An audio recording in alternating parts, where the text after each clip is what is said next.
কোরআন কোরআন কোরআন মানুষের মুক্তির জীবন বিধান। কোরআন স্রষ্টার সেরা দান, পথহারা মানুষের। আসসালামু আলাইকুম প্রিয় দর্শক, আপনারা যারা দেশে আছেন প্রবাসে, সবাইকে জানাই অনেক অনেক প্রীতি ও শুভেচ্ছা। শুরু হলো এনটিভি আয়োজিত এবং ভীষণ নিবেদিত পাক্ষিক অনুষ্ঠান কোরআন অন্বেষা। আপনাদের সাথে আছি আমি জয়নুল আবেদিন আজাদ। আর আজকে আমাদের মাঝে অতিথি হিসেবে উপস্থিত আছেন বিশিষ্ট আলেম হাফেজ মাওলানা নাজির মাহমুদ। আসসালামু আলাইকুম ওয়া রাহমাতুল্লাহি ওয়া বারাকাতুহু।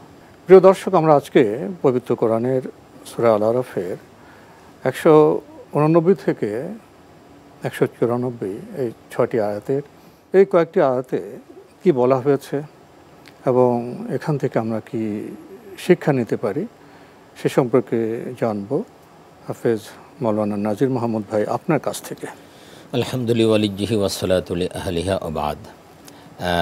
আলহামদুলিল্লাহ, আমরা প্রথম যে আয়াত আমরা দেখলাম, আল্লাহ রাব্বুল আলামিন বলছেন যে আমি তোমাদেরকে একমাত্র প্রাণী থেকে তোমাদেরকে সৃষ্টি করেছি। তো এই যে মানব ইতিহাসের একেবারে মানব সৃষ্টির ইতিহাস আল্লাহ পাক এখানে তুলে ধরেছেন। আল্লাহ রাব্বুল আলামিন যে মানুষ সৃষ্টি করেছেন এক আদম থেকে, সে কথাটা এখানে প্রথমে জোড়া সৃষ্টি করলেন এবং তারপর থেকে আস্তে আস্তে বংশ পরম্পরা। আমরা যদি দেখি, প্রথমে আল্লাহ পাক আদম আলাইহিস সালামকে সৃষ্টি করলেন এবং তারপরে তার স্ত্রী হাওয়া আলাইহিস সালামকে, আমাদের আম্মা জান হাওয়া আলাইহিস সালামকে আল্লাহ সৃষ্টি করেছেন। এখানে একটা তাৎপর্যমণ্ডিত বর্ণনা আছে জি। এই জন্য তিনি প্রথমে ওয়াহিদান বলেছে, এক প্রাণী থেকে আমি তোমাদেরকে সৃষ্টি করেছি। আসলে শুধু আদম আলাইহিস সালামকে আল্লাহ পাক প্রথম সৃষ্টি করেন এবং তার থেকে হাওয়া আলাইহিস সালামকে আল্লাহ তার সাথীকে সৃষ্টি করেছেন আসওয়াজা, যেন তারা তার থেকে শান্তি পেতে পারে। এটা আল্লাহ পাক আবৃত্তি করার পর তো গর্ভধারণ করলেন, এরপরের বর্ণনা আছে। দেখেন, এইটা আল্লাহ পাক কত চমৎকার একটা কথা বলেছেন যে আবৃত করে, মানে কত শালীনভাবে তিনি বলেছেন। এখানে সূরা রুমের মধ্যে আল্লাহ বলেছেন ওমিন আয়াতিহি আন খালাকা লাকুম মিন আনফুসিকুম আজওয়াজান লিতাসকুনু ইলাইহা ওয়া জাআলা বাইনাকুম মাওয়াদ্দাতা ওয়া রাহমা। এই আল্লাহ রাব্বুল আলামিনের মানে নিদর্শনাবলীর মধ্যে এটা একটা নিদর্শন। আল্লাহ পাক তোমাদেরকে এক প্রাণী থেকে সৃষ্টি করেছেন এবং তার থেকে তার জোড়াকে সৃষ্টি করেছেন। কেন? যেন তোমরা পরস্পর শান্তিতে বসবাস করতে পারো। আর আল্লাহ রাব্বুল আলামিন তোমাদের মধ্যে ভালোবাসার সৃষ্টি করে দেন, মাওয়াদ্দাতা ওয়া রাহমা, ভালোবাসার সৃষ্টি করে দেন। আল্লাহ পাক তোমাদের উপর রহমত অবতীর্ণ করে, পরস্পরকে আবৃত করবে, তারপর গর্ভধারণ করবে, বংশ বাড়তে থাকবে। তাহলে এই যে মানব সৃষ্টির ইতিহাস। কিন্তু আপনার যখন গর্ভধারণ করলো তখন তো নারীকে বিশেষ কতগুলো অবস্থা অতিক্রম করে যেতে হয়। তখন তো তার একটা শঙ্কায় থাকে যে সন্তান কেমন হবে। তখন তো বাবা মা তো প্রার্থনা করে যেন সুস্থ একটা পূর্ণাঙ্গ শিশু পাই। এটা আমাদের জাতির পিতা ইব্রাহিম আলাইহিস সালাম আমাদেরকে শিখিয়ে দিয়েছেন যে রব্বি হাবলি মিনাস সালিহিন, আল্লাহ আপনি আমাকে একটা নেক সন্তান দান করুন।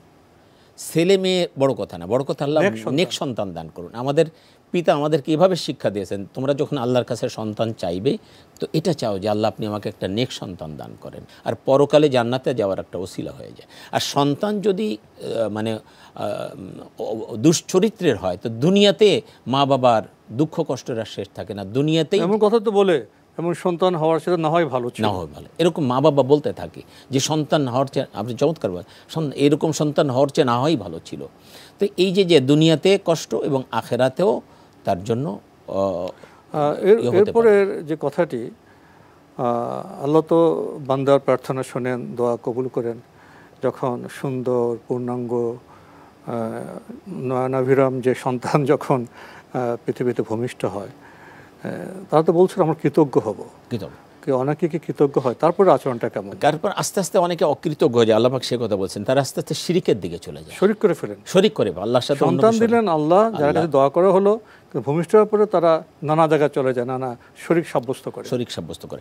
এটা যদি আমরা দেখি, আসলে এটা শয়তানের তো আছে পিছনে লাগানো, এবং শয়তানের সবচেয়ে বড় কাজ হলো মানুষকে দিয়ে শিরিক করানো যায় কীভাবে। এর শয়তানের প্রথম টার্গেট হলো এইটা। যেন শয়তানের এই ফাঁদে পড়ে অনেকে এদিকে চলে যায়। এবং শিরিকটা আপনি জানেন দুনিয়ার সবচেয়ে বড় গুনাহ হলো শিরিক, আল্লাহর সাথে কাউকে অংশীদার সাব্যস্ত করা। এটা এত বড় গুনাহ যে আল্লাহ রাব্বুল আলামিন কোরআনুল কারীমের মধ্যে বলছেন যে ইন্নাল্লাহা লা ইয়াগফিরু আন ইউশরাকা বিহি ওয়া ইয়াগফিরু মা দুনা যালিকা লিমান ইয়াশা। আল্লাহ পাক অনেক অন্য যত গুনাহ আছে সব ক্ষমা করে দেবেন, কিন্তু শিরিকের গুনাহ আল্লাহ ক্ষমা করবে না। আবার বলছেন ওয়া মান ইউশরিক বিল্লাহি ফাকাদ হারামাল্লাহু আলাইহিল জান্নাহ। যারা আল্লাহর সাথে কোনো কিছুকে শরীক করবে আল্লাহ রাব্বুল আলামিন তার জন্য জান্নাতকে হারাম করে দিলেন। আবার অন্য জায়গায় বলছেন যে কোনো ব্যক্তি যদি আল্লাহর সাথে শিরিক করে তাহলে তার সমস্ত আমল বরবাদ হয়ে যাবে, যত ভালো ভালো আমল আছে সব নষ্ট হয়ে যাবে। তাহলে আমরা যদি দেখি এটা এমন যে আপনি জীবনে অনেক ভালো কাজ করলেন, অনেক একদম আপনি এটা এরকম যে আপনার একটা ইয়ে আছে কি বলে কম্পিউটার আছে, অনেক ছাপা পৃষ্ঠা আপনি লিখে ফেলেছেন, অনেক কয়েক হাজার পৃষ্ঠা লিখছেন, কিন্তু শেষে যে ডিলিট বাটনে চাপ দিলেন সব ডিলিট হয়ে যাবে। শিরিকটা হলো এরকম। আল্লাহ রাব্বুল সাল্লাল্লাহু আলাইহি ওয়াসাল্লাম কর্ম পণ্ড হয়ে যাবে। আল্লাহ রাব্বুল সাল্লাল্লাহু আলাইহি ওয়াসাল্লাম বলছেন যে তোমাকে যদি কেটে টুকরো টুকরো করে ফেলা হয়, তোমাকে যদি আগুনে জ্বালিয়ে দেওয়া হয়, তবু আল্লাহর সাথে কাউকে শরীক করো না, খবরদার। এটা এমন মারাত্মক গুনাহ। এই জন্য শিরিক মুক্ত ঈমান, শিরিক মুক্ত এটা আমাদের জন্য একান্ত আবশ্যক। দেখেন আমি বলি এভাবে যে চুরি করা গুনাহ, ডাকাতি করা গুনাহ, ব্যভিচার করা গুনাহ, সুদ ঘুষ সব গুনাহ, কিন্তু এই সমস্ত গুনাহকে যদি এক পাল্লা রাখা হয়, শিরিকের গুনাহকে যদি এক পাল্লা রাখা হয়, তো শিরিকের গুনাহর ওজন বেশি হয়ে যাবে। এটা এত মারাত্মক যে শিরক সবচেয়ে বড় গুনাহ। এর একটা হাদিস আমি বলি, হাদিসে কুদসি আল্লাহ বলতেছেন ইবনে আদম, হে আদমের সন্তান, ইন্নাকা লাউ লাকিতানি বিকরাবিল আরদি খাতান সুম্মা লাকিতানি লা তুশরিক বি শাইআ লা আতাইতুকা কুরাবিহা মাগফিরাত। হে আদম সন্তান, তুমি যদি এমন গুনাহ নিয়ে আমার কাছে আসো, দুনিয়া ভরে ফেলেছো গুনাহ নিয়ে, গুনাহ করে দুনিয়া ভরে ফেলেছো, কিন্তু তার মধ্যে একটাও শিরকের গুনাহ নেই, এমন অবস্থায় যদি তুমি আমার কাছে আসো, আমি আল্লাহ সমপরিমাণ ক্ষমা নিয়ে তোমার সাথে সাক্ষাৎ করব। এটার মানে এই না যে আপনি বেশি গুনাহ করেন, মানে শিরকের গুনাহ যে কত মারাত্মক, মানে এটা বোঝাবার জন্য উদাহরণ, এটা বোঝানোর জন্যই কথা বলা। এরপরে যে বিষয়টি, মহান আল্লাহ সুসন্তান দিলেন, সুন্দর সন্তান দিলেন, এবং তখন দোয়ার সময় তারা বলেছিল আমরা কৃতজ্ঞ হব, কিন্তু সন্তান পাওয়ার পর তো তার কৃতজ্ঞ থাকলো না। যাদেরকে শরীক বানালেন তারা কি নিজেরা কিছু সৃষ্টি করতে পারে না? তারা নিজেরাই সৃষ্ট।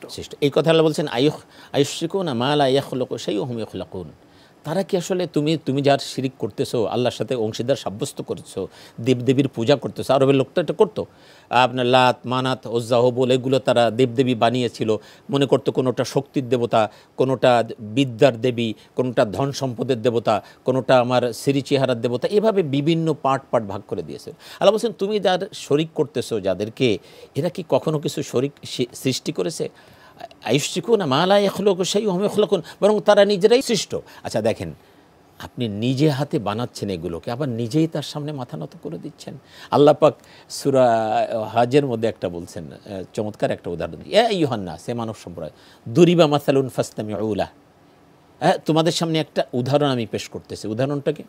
ইন্নাল্লাযীনা তাদউনা মিন দুনিল্লাহি লা ইয়াখলুকু যুবাবা ওয়ালাউ ইজতামাউ লাহ। আচ্ছা বলো তো, তোমরা আল্লাহ ব্যতীত যার ইবাদত করো, যার সামনে মাথা নত করো, যাকে সিজদা করো, আচ্ছা তারা কি একটা সকলে মিলে একটা মাছি সৃষ্টি করার ক্ষমতা রাখে? মাছি যুবাবা ওয়ালাউ ইজতামাউ ওয়া ইয়াসলুবহুম যুবাবু শাইআন লা ইস্তানকিদুহু মিনহু দুআফাত তালিব ওয়াল মাতলুব। আল্লাহ বলছেন শুধু মাছি সৃষ্টি করা তো দূরের কথা, মাছি যদি তাদের কাছ থেকে কোনো কিছু নিয়ে যায় সেটা ফিরানোর ক্ষমতাও তো তাদের নেই। এরপরে কথাটা তো আরও গুরুত্বপূর্ণ যে তোমরা যে তাদের কাছে সাহায্য চাচ্ছ, আসলে তারা কি সাহায্যে সক্ষম, বা তারা কি নিজেদের কোনো সাহায্য করতে পারে? আল্লাহ বলছেন দুআফাত তালিব ওয়াল মাতলুব, এ সাহায্যকারী এবং যার কাছে সাহায্য করা হচ্ছে তারা কতই না দুর্বল। আচ্ছা ইব্রাহিম আলাইহিস সালাম যখন ঢুকলেন, বলছেন যে তিনি যখন সেই তাদের উপাসনালয়ে ঢুকলেন, ঢোকার পরে তিনি দেখলেন যে তাদের সামনে খাবার আছে, খাবার খাচ্ছে না। তখন তিনি বললেন, তুমি কোরআনে সূরা সাফফাতের মধ্যে তোমরা খাচ্ছ না কেন? কেন খাচ্ছ না? তখন তারা খাচ্ছে না, এই খাও, খাচ্ছে না। তখন তারা ইব্রাহিম আলাইহিস সালাম তাদের সাথে কথা বললেন, তুমি কথা বলছো না কেন? এই কথা বলারও তো শক্তি তাদের নাই। তখন ইব্রাহিম আলাইহিস সালাম তাদেরকে আঘাত করলেন।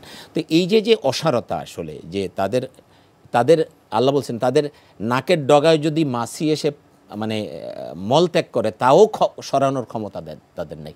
মাছি যদি তাদের কাছ থেকে কিছু নিয়ে যায়, সেইটা প্রতিহত করার মতো ক্ষমতাও তাদের নেই। এই হলো তাদের মানে শক্তি। এই এমন বাস্তবতায় যখন তাদেরকে অংশে বানায়, তাদের পূজা অর্চনা করে, প্রভু মানে, সেই মানুষগুলো তো আসলে জাহেল, মূর্খ। তো এদেরকে কি দাওয়াত দিয়ে খুব লাভ হয়? এদেরকে সুপথের নির্দেশনা দিয়ে কি কোনো লাভ হয়? সে কথাটা আল্লাহ বলছেন যে এরা কিছু কিছু মানুষ এমন অবস্থায় উপনীত হয়, তারা শিরিক করতে করতে এমন একটা পর্যায়ে চলে যায় যে তাদেরকে আপনি যতই দাওয়াত দেন এই দাওয়াত কোনো আর কাজে আসবে না। আল্লাহ বলছেন তাদেরকে তুমি যদি দাওয়াত দাও, সতর্ক করো আর না করো সব সমান। এখানেও সে একই কথা বলা হয়েছে, সব সমান। কিন্তু তারপরেও আমাদেরকে দাওয়াতের কাজ চালিয়ে যেতে হবে, থেমে যাওয়া আমাদের চেষ্টা। আমাদের চেষ্টা হলো যে একটা লোক একবার শুনছে না, 5 বার শুনছে না, 10 বার শুনছে না, আমি ছেড়ে দেব না যে না ঠিক আছে দৌড়, ওরে দাওয়াত দিলে দাওয়াত নিবে না, সে না নিক, কিন্তু আমার কাজ আমাকে করতে হবে। আমার আল্লাহ রাসূল সাল্লাল্লাহু আলাইহি ওয়াসাল্লাম সে কাজগুলো করেছেন। এটা কোরআনে বলা হয়েছে যে এমন একটা মানে তাদের অন্তরগুলো এমন কঠিন হয়ে যায়। যেমন আবু জাহেল, সব কিছু দেখার পরেও আবু জাহেল কিন্তু ঈমান আনে নাই। সে বুঝতেছে, আপনি আবু তালেবের কথা বলেন, আবু তালেব আল্লাহ রাসূল সাল্লাল্লাহু আলাইহি ওয়াসাল্লামের চাচা, যিনি 42টা বছর আল্লাহর হাবিবকে মায়ের ভালোবাসা, বাবার স্নেহ, দাদার আদর সব দিয়ে বড় করেছেন, সেও ঈমান আনতে পারে নাই। সে মৃত্যুর সজ্জায় ঈমান আসতে চেয়েছিলেন, কিন্তু পাশে দাঁড়িয়ে থাকা বন্ধুদের আহ্বানে ঈমান আনতে পারে। সে বলতেছে যে মুহাম্মদ তুমি সত্য ধর্ম নিয়ে এসেছো, এটা আমি জানি যে তুমি যেটা এনেছো সেটা সত্য, কিন্তু তারপরে আমি আজকে এটা গ্রহণ করতে পারছি না। তাহলে সারা দুনিয়ার মানুষ বলবে বা আমার এই বন্ধুরা বলবে যে যাওয়ার আগে আবু তালিব তার ভাতিজার কাছে আত্মসমর্পণ করে। তার পরিবেশ পরিস্থিতি, মানুষে কি বলবে, পাশের লোকে কি বলবে, এগুলোকে গুরুত্ব দিতে গিয়ে তিনি মানে কোন পর্যায়ে চলে গিয়েছে, চির ক্ষতির মধ্যে পড়ে যাচ্ছে, অনন্ত জিন্দেগির ক্ষতির মধ্যে পড়ে যাচ্ছে, সে বুঝতেছে। তারপরেও সে ঈমান আনতে পারে নাই। মানে এই যে দাওয়াত দেন আর না দেন তাদের কিছু যায় আসে না। তারা এমন একটা পর্যায়ে চলে যায়, তাদের ভিতরের অবস্থা এমন হয়ে যায় যে আসলে তাদের ঈমান আনার কোনো পক্ষান্তরে। আপনি যদি বিলালকে দেখেন, বিলাল রাদিয়াল্লাহু আনহু একজন গোলাম, একজন হাফসি, কিচ্ছু নাই দুনিয়াতে, কিন্তু আল্লাহ পাক তাকে হেদায়েতের আলোয় এমন আলোকিত করেছেন যে সমস্ত মানুষের আগে সে জান্নাতে ঢুকবে। আল্লাহ, আমরা শেষের দিকে এসে গেছি। শেষের যে বিষয়টি, মানুষ তো এই যাপিত জীবনে তার অনেক সীমাবদ্ধতা আছে, সে অসুস্থ হয়, তার রিজিকের প্রয়োজন হয়, তখন সে কাদেরকে ডাকে? যারা পথভ্রষ্ট, পথ হারিয়েছে, তারা তো এমন কাউকে ডাকে যারা তো বান্দা, তাদের নিজেদেরই অভাব অনটন আছে, তার এরপরেও মানুষ তাদেরকে ডাকে। তো তারা কি আসলে সাহায্য করতে পারে? তারা তো নিজেরাই সৃষ্ট। আমরা একটু আগে যেটা আলোচনা করলাম, যাদেরকে ডাকা হয়, আল্লাহ ব্যতীত যাদেরকে ডাকা হয়। আপনি যদি সৃষ্টি জগতের যার কাছে, আপনি একটা গল্প মনে পড়ে গেছে, এক ফকির বাদশা হারুন রশিদের কাছে গেছে কিছু চাওয়ার জন্য। তো ইয়ারা ঢুকতে দিচ্ছে না, প্রহরীরা। দীর্ঘক্ষণ তিনি দেখতেছেন যে বাদশা হারুন কার কাছে যেন হাত পেতে চাচ্ছে। তখন যখন অনুমতি হলো যাওয়ার জন্য, তো বাচ্চার কাছে যেয়ে তিনি আবার ফিরে আসলেন। তখন বাচ্চা ডাক দিল যে তুমি আসলা, কিছু না বলে আবার ফিরে যাচ্ছ। কয় যে আমি যে জন্য আসছিলাম সেটা আমি বুঝে গেছি। আরে আমি যার কাছে সাহায্য চাইতে আসছিলাম সে নিজেই আরেকজনের কাছে সাহায্য চাচ্ছে, তা আমি তোমার কাছে চাইবো কেন? আমি সেই মালিকের কাছে সাহায্য চাই। সুতরাং আমরা যা কিছু চাই, আল্লাহ রাসূল সাল্লাল্লাহু আলাইহি ওয়াসাল্লাম কী বলছেন, তোমার যদি জুতোর ফিতে ছিঁড়ে যায়, জুতো মানে খুব নিম্ন একটা জিনিসের উদাহরণ টেনে দিই, সামান্যতম যা প্রয়োজন হয় তুমি তোমার মালিকের কাছে চাও, আল্লাহর কাছে চাও। তিনি এমন এক সত্তা, তিনি এমন এক মালিক যার কাছে কোনো কিছুর অভাব নাই। সমস্ত দুনিয়ার মানুষ, জিন ইনসান, কিয়ামত পর্যন্ত আগত সমস্ত জিন ইনসানের সমস্ত চাহিদা যদি আল্লাহ পূরণ করে দেন, তবুও তার ভান্ডার থেকে কিছু কমবে না। সুতরাং আমাদের যা কিছু চাওয়ার তার কাছে চাইতে হবে, যার কাছে কোনো কিছুর অভাব নাই। তিনি যে কোনো মুহূর্তে যে কোনো কিছু করার ক্ষমতা রাখেন, এই জন্য তার কাছে আমাদেরকে চাইতে হবে। আমরা যেন এদিক সেদিক না চাই, আমরা যেন পীর বাবার কাছে যেয়ে না চাই, আমরা যেন মাজারের কাছে যেয়ে না চাই। মাজারের কাছে যে চাওয়া আর মূর্তির কাছে চাওয়া, এই দুটার মধ্যে কোনো পার্থক্য নাই। সুতরাং মাজারের কাছে তুমি যাবে না। হ্যাঁ, আল্লাহর ওলিদের মাজার যদি হয় সেখানে তুমি জিয়ারত করতে পারো, জিয়ারত করে তার জন্য দোয়া করতে পারো, কিন্তু তুমি তার কাছে কিছু পাবে না, চাওয়ার জন্য তুমি সেখানে যাবে না। যদি চাও তাহলে ঈমানটা চলে যাবে। এই জন্য আমাদের দায়িত্ব হলো আমরা যা কিছু দরকার আমি আমার মালিকের কাছে বলবো। চাওয়ার ব্যাপারে একটা কথা আল্লাহ পাক বলছেন যে উদউনি আস্তাজিব লাকুম, তুমি আমাকে ডাকো আমি তোমাকে দিব, তুমি আমাকে ডাকো আমি তোমাকে দেবো। আমরা সূরা ফাতিহার মধ্যে কি বলি, ইয়াকা না'বুদু ওয়া ইয়াকা নাস্তাইন, আল্লাহ আমরা তোমার ইবাদত করি, তোমারই কাছে সাহায্য প্রার্থনা করি। আল্লাহ বলেন যে হ্যাঁ বান্দা তুমি আমারই কাছে চাইবে আর আমি তোমাকে দিব। তোমার সাথে এটাই হলো আমার চুক্তি যে তুমি যে কোনো ব্যাপারে শুধু আমার কাছে চাইবে, আমি তোমাকে দিব, তুমি যা চাইবে আমি তোমাকে তাই দিব। চাওয়ার ব্যাপারে আরেকটা হাদিস আমার মনে পড়লো, সেটা হলো যে এটা হাদিসটি বুখারীতে এসেছে। বিশ্বনবী সাল্লাল্লাহু আলাইহি ওয়াসাল্লাম বলেন যে প্রতি রাতের শেষ প্রহরে তাহাজ্জুদের সময় যেটা আমরা বলি, এই সময় আল্লাহ পাক প্রথম আসমানে অবতরণ করেন এবং বান্দাদেরকে ডেকে ডেকে বলতে থাকেন, বান্দা তোমার কী চাই তুমি আমাকে বলো, তুমি যা চাও আমি তোমাকে তাই দেবো, তুমি ক্ষমা চাও আমি তোমাকে ক্ষমা করে দেবো, তোমার অসুস্থ হয়েছে তুমি আমাকে বলো আমি তোমাকে সুস্থ করে দেবো, তুমি বিপদ আপদ মুসিবতে আসো আমাকে বলো আমি তোমাকে উদ্ধার করবো, তুমি রেজেকের সমস্যায় আসো আমাকে বলো আমি তোমাকে রেজেক দেবো। তো মূল কথা হলো যে এই যে আল্লাহর কাছে চাওয়া। আর একটা বিষয় হলো যে আল্লাহর কাছে আপনি যখন চাইবেন, যখন ডাক দেবেন আল্লাহ তখন আপনার ডাকে সাড়া দেবে। দুনিয়াতে তো মানুষ অফিস আদালতের সময় আছে 9টা থেকে 5টা, এর বাইরে আপনি যাইতে পারবেন না, সেখানে আপনার একটা আবেদন করতে গেলে অফিস আওয়ারের বাইরে যেতে পারবে না, কিন্তু আল্লাহ রাব্বুল আলামিনের দরজা আপনার জন্য 24 ঘন্টা খোলা। আরেকটা হলো যে দেখুন আল্লাহ পাককে আপনি যেখান থেকে ডাক দেবেন সেখান থেকে শুনবে। ইউনূস আলাইহিস সালাম নদীর মধ্যে মাছের পেটে আছেন, আল্লাহু আকবার, মাছের পেটে, 3টা অন্ধকার, রাতের অন্ধকার, পানির অন্ধকার, মাছের পেটের অন্ধকার, সেখান থেকে মালিককে ডাক দিয়েছেন, আল্লাহ পাক ওই ডাকে সাড়া দিয়েছেন। বিশ্বাস করেন আল্লাহ ছাড়া কোনো সত্তা নাই যে ওই ডাক শুনতে পারে, ফেরেশতারা ওই ডাক শুনতে পারবে না, জিবরাইল আলাইহিস সালাম ওই ডাক শুনতে পারবে না, একমাত্র আল্লাহ ছাড়া ওই ডাক শোনার মতো কোনো সত্তা নাই। আল্লাহ পাক সেই ডাক শুনেছেন এই 3টা অন্ধকারের মধ্যে থেকে, গভীর সমুদ্রের তলদেশ থেকে, মাছের পেট থেকে ইউনূস আলাইহিস সালাম তার রবকে ডাক দিয়েছেন, রব সাথে সাথে তার ডাকে সাড়া দিয়েছেন। এই জন্য আমাদের জীবনের যত প্রয়োজন আছে আমরা যেন আল্লাহর কাছে বলি, আমরা যেন আল্লাহর কাছে চাই। যে কোনো বিষয়ের, সেটা বস্তু হোক, রিজিক হোক, অন্য কিছু হোক, আল্লাহর অনুমোদন ব্যতীত আমরা পাবো না। ইসলামের চাওয়ার ব্যাখ্যাটা কি? আমরা কি শুধু আল্লাহর কাছে চেয়ে বসে থাকবো? না, সে জিনিস চাওয়ার অনুকূলে আমাদের যে কাজ আছে, কর্ম আছে, প্রচেষ্টা আছে, সেটাও আমাদের করতে হবে। চমৎকার একটা কথা বলেছেন, এটা আমাদের জীবনের সাথে একেবারে অঙ্গাঙ্গিভাবে জড়িত। আমরা অনেকে ভুল এখানে করি যে আমি শুধু চেয়ে বসে থাকবো। না, আপনি চাবেন, সাথে সাথে আপনি এর অনুকূলে আপনার যত চেষ্টা আছে সেটা করবেন। আল্লাহ রাসূল সাল্লাল্লাহু আলাইহি ওয়াসাল্লাম বদর প্রান্তরে গেলেন, বদর প্রান্তরে গেলেন, মাত্র 313 জন সৈন্য, ওইখানে কিছু তেমন কিছু নাই, অস্ত্রশস্ত্র তেমন কিছু নাই, অপরদিকে 1000 সুসজ্জিত কাফের সৈন্য। আল্লাহর হাবিব আল্লাহর কাছে দোয়া করলেন, আল্লাহ আমার যা ছিল আমি সব নিয়ে উপস্থিত হয়েছি, মানে আপনার সর্বোচ্চটা দিতে হবে। আল্লাহ আমার কাছে যা ছিল, যা শক্তি, সব আমি নিয়ে বদর প্রান্তরে উপস্থিত হয়েছি, আপনার সাহায্য চাই। আপনি যদি সাহায্য না করেন এখন, তাহলে ইসলাম চিরতরে হয়তো নিভে যেতে পারে, সুতরাং আপনি সাহায্য করেন। এটা হলো মূল বিষয়। আপনার আমার চেষ্টা থাকবে, সর্বোচ্চ চেষ্টা, এরপরে আল্লাহর সাহায্য আমাকে চাইতে হবে, যে কোনো কাজে আল্লাহর সাহায্য চাইতে হবে আর আমার চেষ্টাটা করতে হবে। আল্লাহ পাক তার হাবিবের মাধ্যমে আমাদেরকে এভাবে জানিয়ে দিচ্ছেন, আস-সা'য়ু মিন্না ওয়াল ইতমামু মিনাল্লাহ, আমাদের পক্ষ থেকে চেষ্টা করা, এটা পূর্ণ করার মালিক হলেন আল্লাহ, পূর্ণ করবে না আল্লাহ। এই জন্য অনেক চেষ্টা হয়তো করছেন, আপনার বিফলে গেছে, আপনি এটা মনে করেন না যে এটা বিফল, এটার প্রতিদান আল্লাহ আপনাকে দিবেন। তো আমরা আল্লাহর কাছেই চাইবো, শিরক করব না, এবং যা চাইবো তার অনুকূলে আমাদের আল্লাহ যে যোগ্যতা দিয়েছে সে আলোকে আমাদের কাজও করতে হবে। এই বার্তা নিয়ে আমরা আজকের অনুষ্ঠান শেষ করছি। হাফেজ মাওলানা নাজির মাহমুদ ভাই, আপনি কষ্ট করে আমাদের স্টুডিওতে এসেছেন, সময় দিয়েছেন, সেজন্য আপনাকে অনেক ধন্যবাদ। আপনাকে ধন্যবাদ, আমি সমস্ত দর্শকদেরকে ধন্যবাদ জানাচ্ছি। প্রিয় দর্শক, আমরা দেখছিলাম এনটিভি আয়োজিত এবং ভীষণ নিবেদিত পাক্ষিক অনুষ্ঠান কোরআন অন্বেষা। আমাদের অনুষ্ঠান আপনারা এনটিভি অনলাইনেও দেখতে পারবেন, ভিজিট করুন www.ntvpd.com। এছাড়া ইউটিউবে এবং আমাদের ভেরিফাইড ফেসবুক পেজে অনুষ্ঠান দেখতে পারবেন। আজকে আমরা পবিত্র কোরআনের সূরা আল আরাফের 189 থেকে 194 এই 6টি আয়াতের চমৎকার তেলাওয়াত শুনেছি তরজমা, এবং হাফেজ মাওলানা নাজির মাহমুদ ভাই থেকে আমরা সংক্ষিপ্ত ব্যাখ্যা জেনেছি। সব মিলিয়ে আমরা আজকে যে উপলব্ধি পেলাম সেটা হলো, আমরা বান্দা চাইব আল্লাহর কাছে। আল্লাহ যখন আমাদের কাঙ্ক্ষিত বিষয়ে দিয়ে যায়, তখন আমরা কি কৃতজ্ঞ হব না শিরক করব? শিরক সবচেয়ে বড় গুনাহ। আর আমরা যেটা চাইব তার অনুকূলে আমাদের কাজও করতে হবে। বিশ্বাসী মানুষ যখন জীবনযাপন করে, তখন তার সামনে শুধু সংকীর্ণ পৃথিবী থাকে না, অনন্ত যে পরলোক সেটা থাকে। তাই বিশ্বাসী মানুষ কখনো ইহলৌকিকবাদী বা সেকুলার হয় না, সে হয় বিশ্বাসী।